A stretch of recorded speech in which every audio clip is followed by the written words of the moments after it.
Hello and welcome to Profiles and Issues, the Westchester Cable Television talk show that gives you in-depth interviews with prominent people in the news. I'm your host, Dennis Rudin. Our topic for this broadcast, Part 2, the effect of the Democratic Blue Wave victories on the 2019 New York State legislative agenda and Westchester County. Again, rejoining us, and we are happy to have him. Our profile and guest on the program is State Assemblyman David Buchwald, who represents the 93rd Assembly District. Great to see you again. Thank you again, Dennis. Okay, and now let's get back. This is part 2 of the interview.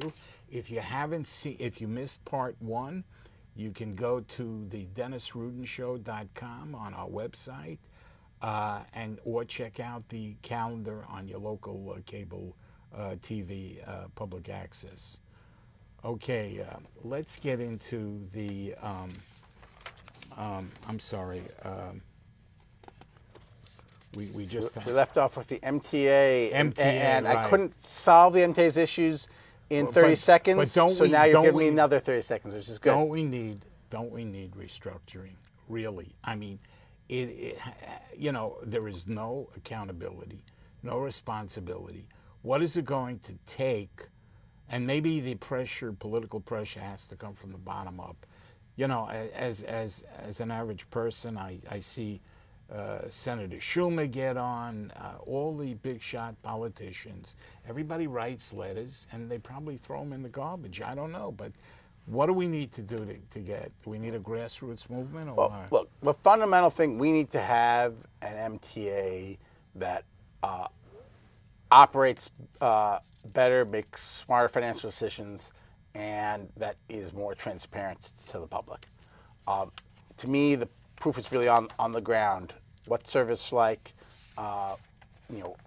is the MTA and Metro North in particular in our territory here in the Hudson Valley, is it helping promote our economic development, or is it inhibiting it? And whatever it is that facilitates that is something that I'm more than willing to consider. Some of that is going to be based on the amount of financial support we can provide, but some of it is about making sure that decisions at the MTA are made for the best reasons and in a way that the public can follow. Far too often over time, it's been questionable why the MTA has made a given decision or why they haven't prioritized things that are manifestly in the public's interest. I asked a question of the chairman of the MTA, who do you work for? And he said, as he has said publicly, I work for the MTA board. And it's certainly true. The MTA board is appointed by a whole bunch of different officials. The governor has a bunch of the appointments, but not a majority. The mayor of New York City, individual county executives, and so forth. But then on a major decision, the changes to how the L train was going to be refurbished because of, frankly, what had happened during Superstorm Sandy and the tunnels being inundated with salt water. Something that is not my particular issue. Most of my residents do not travel on the L train on a regular basis. But on that decision, the MTA staff, led by the MTA president, cut out the MTA board from the decision making. So it seems to me you can't say that you work for the MTA board and then cut out your bosses from the decision. It would be like me as a state assemblyman saying, I work for the people in the 93rd Assembly District, but the people in the 93rd Assembly District, they get no say in what we do in Albany because they only vote once every 2 years. Now, that might be a technically true statement of how government works. The public only participates at Election Day. But if I ever said that and meant it, I would be rightly pilloried. I treat every single one of my constituents as my boss. And when someone contacts me, it's our job to get back to them. So and the MTA doesn't treat it that way. How do you restructure it? I think what moves do you make either? I think it's one of two things has to happen. Either the way the MTA is organized in terms of the conglomeration of Metro North, Long Island Railroad, New York City Transit, bridges and tunnels has to be rethought. Or and that could involve changes to how the MTA board is appointed. Or we can say, here are the standards that we believe the MTA has to meet in terms of public accountability, and say, and there are consequences for not meeting those standards. And right now, we have the worst of both worlds. We neither have directly accountable elected officials that are that can be pointed to as being responsible for the MTA. So Nor who's do the we one have. do we put pressure on? Is it the governor or what? It's a conglomeration. The governor certainly has his proposals. They mostly involve strengthening the governor's role in the Look, MTA. if you were addressing a political activist group, people that make calls, that demonstrate, that lobby, and they were commuters who either can't get to work or the tickets are unbelievable, the commuter tickets. My number one. What would you tell them? What I would say to them is that, for my opinion, secondary to who do you hold accountable is say what is happening on the ground. And there's one thing that's manifestly clear. Metro North has been the almost stepchild of the MTA system. Metro North gets far less support in the MTA structure than most other parts of the MTA. And, I would say to everyone who's potentially accountable, MTA board members, the MTA president, the elected officials, do what we can to advocate for Metro North. We have many capital needs. Trains are overcrowded.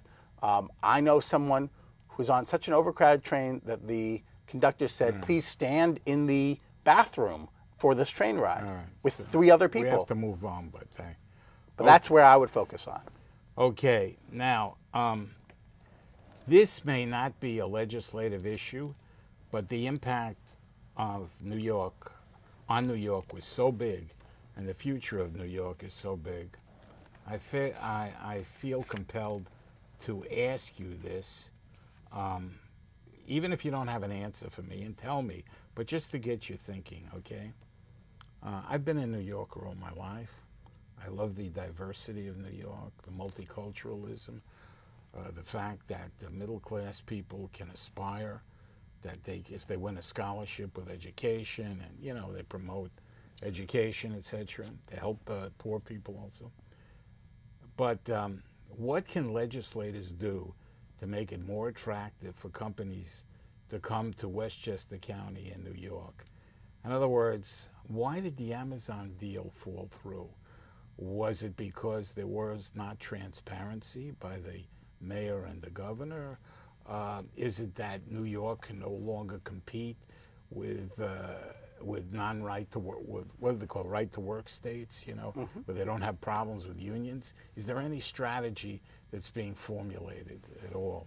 Sure. I think it's a multifaceted answer, and maybe eventually more books will be written. There have been plenty of newspaper articles and columns, but I do think that the Amazon decision was in part the result of the fact that there frankly is not much trust in government in New York. And so when business then partners with government to try to grow the area economy, that's a partnership with a sector, the government sector, where many members of the public have a real skepticism about, is government actually doing what's in the public interest? And of course, we also have occasions where the public is skeptical of what the private sector is doing. And I don't have a skepticism about Amazon, particularly as a company, but others do. I would view it as hypocritical. My family orders too many things from Amazon for me to say that I have a problem with the company. Yes, New York is still trying to get the deal, but Amazon pulled out. Is it because Virginia is different with the unions, or they didn't want to put anything into the neighborhood, Long Island City, or they wanted to rechange it? What do they call it, gentrification? with high income I think salaries for corporate? most of the factors that you mentioned, and other people talk about the level of taxation, for example, in New York, which certainly does inhibit some businesses coming here. Yeah, Most of those things are things that Amazon knew before they entered this project, and certainly before they selected New York, about the nature of New York. But probably one thing that Amazon didn't have sufficient appreciation of is that there would be such skepticism of how economic development dollars are spent in New York. Now, I think some of that skepticism is warranted and some of it was misplaced. I think in general, the programs that Amazon was relying on for economic development are the ones that basically say, you bring a job here, New York will promote that and help subsidize that. That, to me, if there's actually a job as part of the process, is something that is better than some of the things that we do in New York, which are fun projects that, frankly, don't end up producing the jobs they're promised. But the overall point I'm trying to get to, and then we have to move on, was Amazon a unique, bizarre situation, or is New York in the future going to have continued problems competing with other areas around the country? Amazon was unique in its scope, but we do have to be very cognizant of the fact that we cannot send a message that New York is closed to business. I guess the conflict, and as I said, I respect the politics in New York, but how do you compete against right-to-work states, where they say, well, we'd rather go to Texas or somewhere else where we don't have to worry about unions or whatever. Well, that in of itself, we offer in New York, and certainly the New York metropolitan area, offers an opportunity for folks, once they're employed, to have some basic rights. The right to organize, the right to have decent working conditions is not something that isn't necessarily an inhibitor. It's also something that attracts people to come to New York and be employees here. New York was the first state, for example, to have child labor laws. And someone could have said at the time, how can you do this in New York? The jobs will go elsewhere because there'll be other states where it'll be cheaper because you can have children working there. And we said, no, we're going to have a basic standard. And in general, New York is a better state for it. And of course, we ended up leading the country and setting the example for what should be done when it comes to treating employees. So in other words, I'm pressing the panic button. There are still many companies you feel that will want to come to New York. Well, there are many people who want to move to New York, at least a downstate New York. We have a whole different issue in upstate New York. I know. We don't want to get into that now. It's not enough time. But in downstate, we are growing. White Plains, the fastest growing city in the state of New York. And that's in part because we attract residents to move to our city, but it's also because we are a very welcoming city to businesses, large and small, to say this is a place where you will find employees who are well educated, want to work hard, and enjoy all that Westchester and White Plains has to offer. All right, another key piece of legislation that I know the legislature is working on, the Voting Reform Act. How does it provide easier access for citizens to vote? There are a whole series of voting reforms that we've already enacted and more that we need to enact. Already this year, and this gets to the main topic of today's discussion, because these are bills that would not have come to the floor of the Senate nor been enacted into law were it not for the changes in this past November's election. We've authorized early voting. We have authorized the beginning of the process for 16 and 17-year-olds to pre-register to vote. We've started the process so that we can have potentially same-day voter registration. And we are moving forward on things like what's called the Voter-Friendly Ballot Act that will make the ballot a simpler document for people. Right now, a myriad of things on the ballot that make it more confusing, make the type smaller. We want to make sure people can actually read the ballot. On a whole host of fronts, we are trying to improve democracy in New York, and these are many of them bills that we would pass in the Assembly year in and year out. They would not see the light of day in the state Senate. And now, thanks to our Senate delegation led by Senator Andrea Stewart Cousins, many of them have become law and more are to come. Okay, now I understand there is a provision that indirectly saves taxpayers money by allowing both state and local primaries can be held on the same day. Right. So It's a big state, local, and federal primaries will now all occur in June. For the last few years, we'd had state and local primaries in September, but the federal primaries were in June for Congress, for example. And that meant an extra $50 million every time we had to run one of those elections in New York would be spent. That no longer will be the case. This year, an odd number of years, just state and local primaries, but next year, state, local, and federal primaries will be in June. And that one saves taxpayers money, but two, it also means we have a more robust general election process, because previously you only had a handful of weeks between the mid-September primary and the early November general election. Now you've got between January and November. I think that's better for democracy. Now, also, you talk about saving people money. I believe you also had a part in pay-to-play legislation.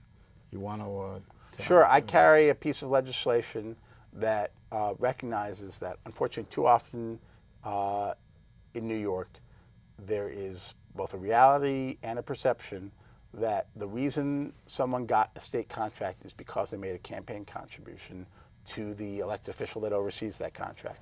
So my legislation says we are going to essentially ban state contractors from making those contributions to those elected officials who are in charge of the state contract for a period of time before and after the contract's awarded. Many governments have that sort of ban, and we really should have it in New York. The state Senate has passed this bill now unanimously. First time that there's been solid legislative progress on this initiative. Is there a cap now on campaign finance laws for campaign contributions? There are high caps in New York State. Corporations and now LLCs, limited liability companies, which previously were largely uncapped, just like for an individual, now corporations and LLCs are now capped at $5,000 per year. I frankly think we should say the corporation and LLC, similar type of company, should not make any contributions because, fundamentally, it shouldn't really be a business purpose to make campaign contributions. And of course, most contributions from corporations, they don't ask their shareholders, is this in the shareholder interest? We really should say businesses should be focused on their business, not on using their campaign contributions to influence the prospects for that business. So if I understand you may have said this, maybe I missed it.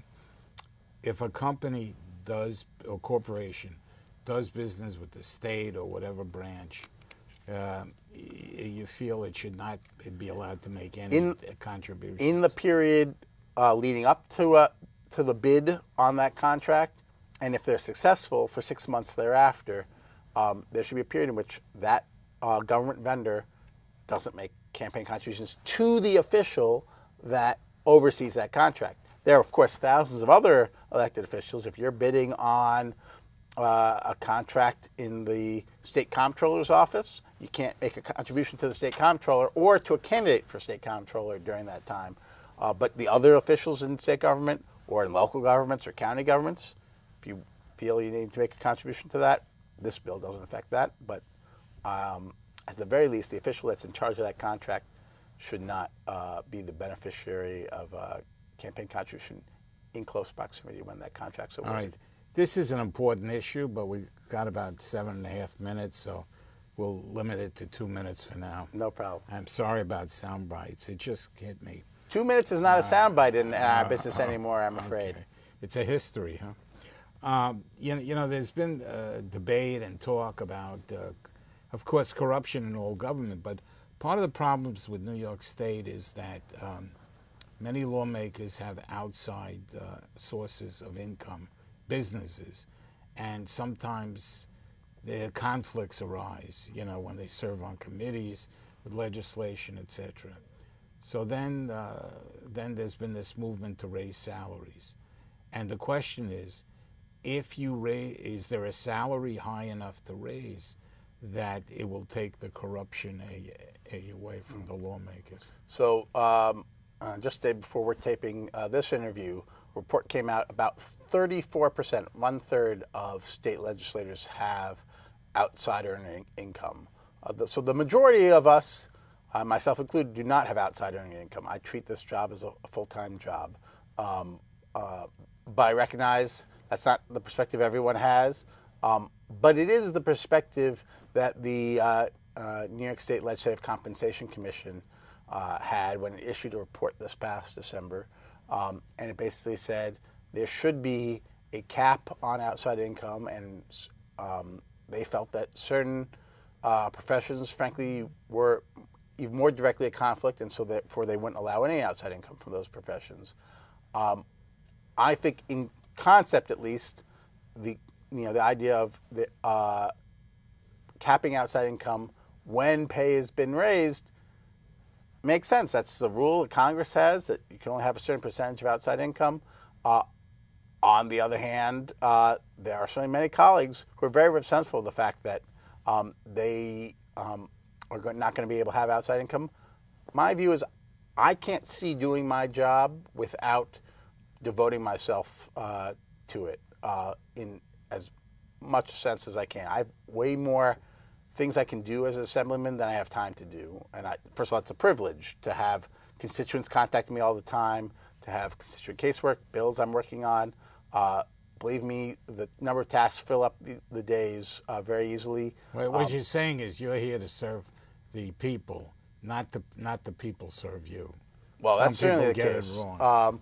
Look, I have some constituents I prize all the more than my immediate family, my wife and 2 daughters. They mean the world to me. Yeah, but I like to think my constituents also understand that, and I try to make sure I'm as accessible as possible.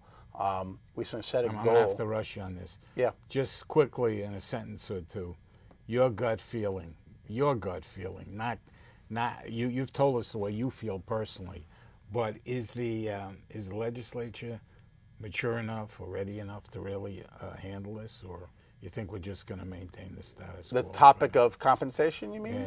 Yeah. Well, the legislature itself, and I wasn't necessarily in favor of this approach, but the legislature said, we as a legislature want to have an outside commission make these decisions, not the legislature.